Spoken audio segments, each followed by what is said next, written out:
second day of my Ifugao road trip, I set out to visit the small secluded town of Batad. After an hour-and-a-half long drive, I left my car at the nearest road access called Saddle and began a 40-minute trek to the town.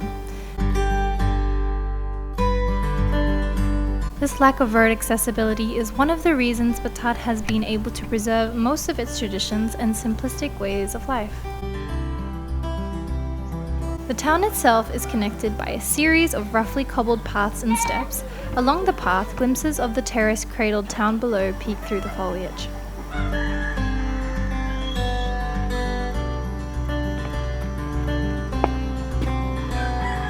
I was planning my trip here in Batad, I decided to stay here at Ramon's homestay.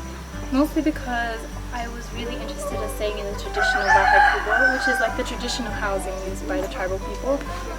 It's just a nice experience to kind of, live how they live and experience it. I mean, travel's not all about comfort, right?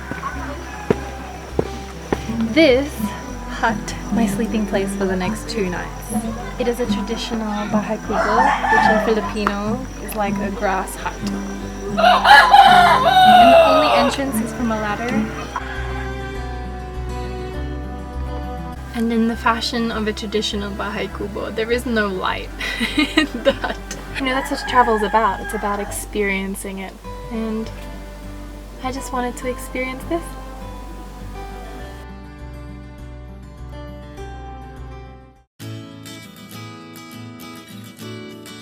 Ramon's homestay has its own little restaurant that serves Filipino comfort food. It also has a neat little mountainside view of the terraces, and the chicken tinola and organic veggie pizza were my favorites. You'll need to fuel up for the hike up to Viewpoint. The rice terraces are still very much the backbone of this town, but aside from rice, the land also provides other sustenance for the community, such as snails, coffee, vegetables, and fresh mountain spring water. This is an amazingly scenic hike and a definite must-do here in Batad. This route offers an undisturbed view of the amphitheater-like formation of the land, and it provides a humbling experience as you walk and peer down at the work done by hands of people hundreds and hundreds of years ago.